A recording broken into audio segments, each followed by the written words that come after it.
Shalom. Salam kasih di dalam nama Yesus. Salam sejahtera kepada kita semua. Selamat tahun baru, tahun 2021. Puji Tuhan karena ini merupakan minggu pertama tahun ini kita boleh beribadah bersama-sama.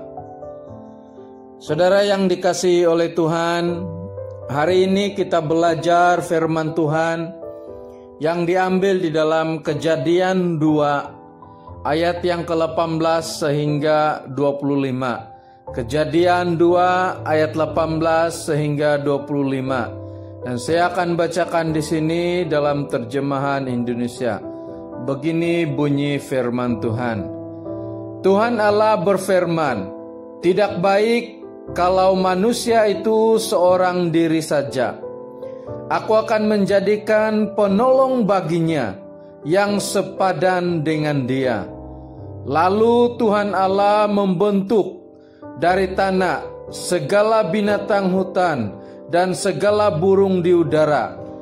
Dibawanyalah semuanya kepada manusia itu untuk melihat bagaimana ia menamainya.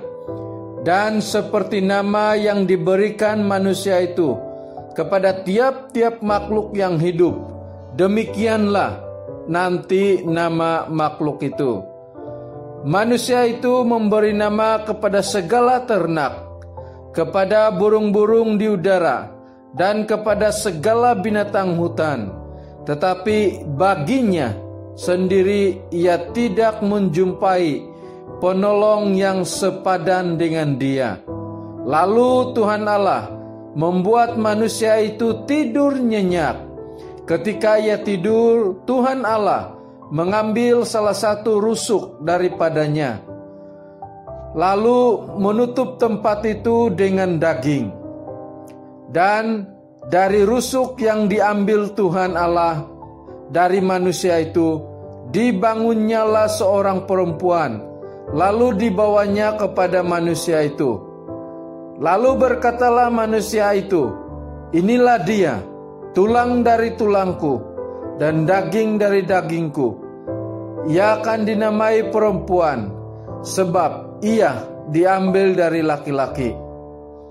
Sebab itu seorang laki-laki akan meninggalkan ayahnya dan ibunya dan bersatu dengan istrinya, sehingga keduanya menjadi satu daging. Mereka keduanya telanjang, manusia dan istrinya itu, tetapi mereka tidak merasa malu." Demikian pembacaan firman Tuhan. Saudara yang dikasihi oleh Tuhan, bulan ini kita belajar tema yang berbicara mengenai keluarga. Dan subtema kita minggu ini berbicara mengenai keluarga adalah ciptaan Allah. Saudara yang dikasihi oleh Tuhan, tema yang berbicara mengenai keluarga ini sudah selalu kita belajar bersama-sama. Tetapi hal ini penting untuk sekali lagi kita renungkan dan pelajari bersama-sama. Apalagi kita boleh melihat keadaan keluarga sekarang menghadapi banyak cabaran, sehingga banyak terjadi perceraian. Sebab itu penting bagi kita untuk sekali lagi belajar dan memahami panggilan Tuhan terhadap keluarga kita. Kita perlu belajar memahami keinginan Tuhan dalam keluarga kita, supaya kita lebih mengerti bahwa memang keluarga itu dicipta oleh Allah. Sebab itulah kehidupan kekeluargaan perlu dan patut kita jalani sesuai dengan kehendak Allah. Saudara yang dikasihi oleh Tuhan, subtema kita minggu ini, keluarga adalah ciptaan Allah. Ya, amin. Memang keluarga dicipta oleh Allah. Memang keluarga wujud karena Allah. Memang keluarga ada karena Allah. Memang keluarga dibentuk karena Allah. Memang tanpa Allah tidak akan pernah wujud yang namanya keluarga. Ini jelas melalui firman Tuhan yang sudah kita baca di dalam ayat yang ke-18. Bahwa Tuhan melihat tidak baik manusia itu seorang diri. Lalu Allah mencipta penolong. Lagi pula kita tahu bahwa manusia ini dicipta, dibentuk oleh Allah. Dan tidak mungkin ada keluarga kalau manusia tidak dicipta.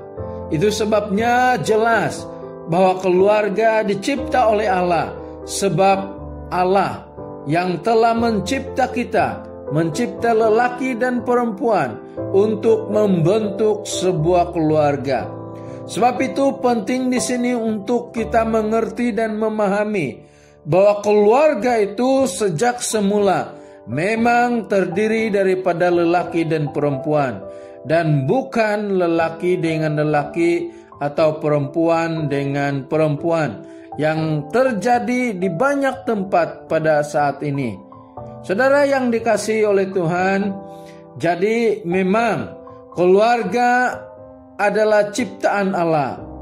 Itu memang benar. Tetapi perlu kita sadar bahwa Allah bukan suka-suka mencipta atau membentuk keluarga. Allah punya maksud yang besar. Allah punya tujuan untuk membentuk keluarga, yaitu supaya yang pertama, keluarga yang Allah cipta itu dapat bertanggung jawab. Supaya keluarga yang Allah cipta itu dapat mengurus apa yang sudah Allah cipta. Saudara yang dikasihi Tuhan, Tuhan menyadari, Allah menyadari bahwa manusia itu tidak mampu mengurus segala ciptaan Tuhan seorang diri. Sebab itulah Tuhan membentuk perempuan supaya dapat bersama-sama mengurus apa yang sudah Allah ciptakan. Jadi maksudnya di sini di dalam kehidupan kekeluargaan ada tanggung jawab masing-masing yang perlu dilaksanakan, dan pastinya kedudukan sebagai suami istri bukan sebagai bos dan pekerja, tetapi suami istri adalah rakan sekerja Allah atau mitra Allah bagi kemuliaan Tuhan. Sebab itu baik istri maupun suami, tidak seorang pun yang boleh bertindak sebagai bos. Allah tidak mencipta perempuan dari kepala untuk mengatur lelaki, dan Allah juga tidak mencipta perempuan dari kaki lelaki supaya dipijak. Tetapi Dia mencipta dari tulang rusuk supaya boleh saling mengasihi dan bertanggung jawab bersama bagi kemuliaan nama Tuhan. Tujuan dan maksud Allah yang kedua untuk mencipta lelaki dan perempuan adalah supaya mereka memiliki pasangan, tidak seorang diri. Di dalam firman Tuhan yang sudah kita baca, Allah melihat bahwa tidak baik kalau manusia itu seorang diri. Sebab itulah Allah mencipta perempuan sebagai penolong, dan Adam sendiri merasa bahwa dia perlu pasangan. Di dalam ayat yang ke-20, Adam tidak menemukan pasangan yang sepadan ketika dia memberikan nama kepada segala ciptaan Tuhan. Saudara yang dikasihi Tuhan, Allah memberikan kepada lelaki seorang penolong. Ini bermaksud sebagai pasangan itu perlu setia satu dengan yang lain.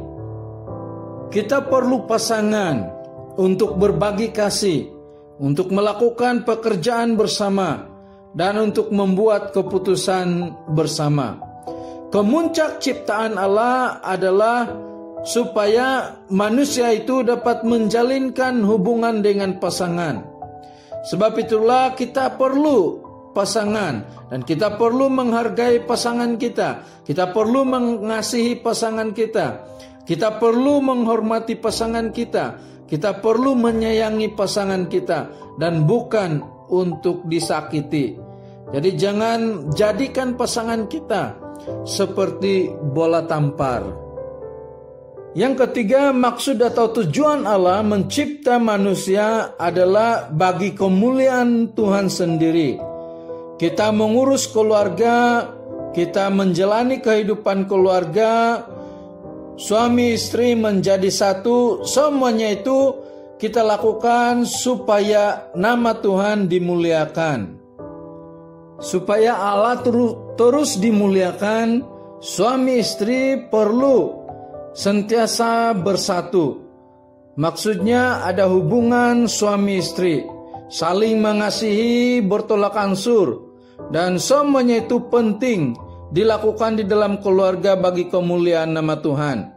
Sebab bagaimana Tuhan dimuliakan kalau keluarga tidak ada kesatuan, saling membenci dan tidak bertolak ansur. Biarlah keluarga yang kita ada menjadi berkat bagi kemuliaan nama Tuhan. Saudara yang dikasihi oleh Tuhan, Astro Awani melaporkan punca perceraian. Di antara puncanya adalah masakan masin, badan berbau, terlupa membeli ikan, enggang membawa istri atau tidak membawa istri berjalan-jalan, dan curang kepada pasangan, dan ada banyak lagi. Saudara yang dikasihi oleh Tuhan, hal-hal itu memang tidak patut terjadi di dalam keluarga. Tidak patut terjadi perpisahan di dalam keluarga, karena Tuhan menginginkan, kehendak Tuhan, rencana Tuhan adalah keluarga itu bersama-sama selama-lamanya sampai maut memisahkan mereka. Matius 19 ayat yang ke-6. Allah rindu supaya keluarga yang dibentuk akan menjadi berkat bagi kemuliaan nama Tuhan. Sebab itu saudara yang dikasihi oleh Tuhan, memang keluarga adalah ciptaan Allah. Sebab itu marilah kita menjalani kehidupan keluarga sesuai dengan kehendak Tuhan.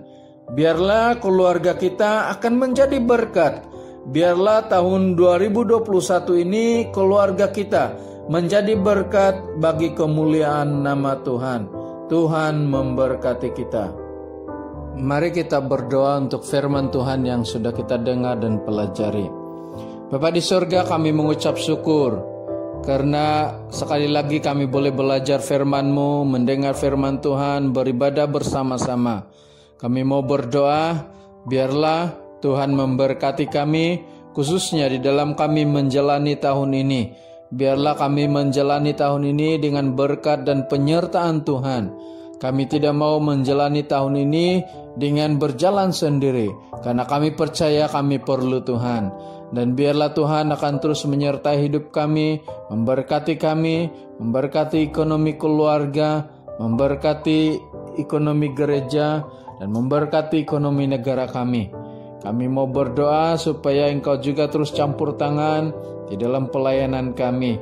Biarlah walaupun banyak cabaran, kami akan terus tetap kuat melayani Tuhan selagi ada kesempatan. Terima kasih Tuhan, biarlah Engkau terus campur tangan memberkati kehidupan kami, pendidikan anak-anak kami, kesehatan kami serahkan ke dalam tangan Tuhan.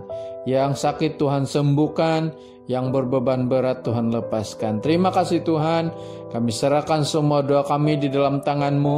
Di dalam nama Tuhan Yesus kami sudah berdoa. Amin.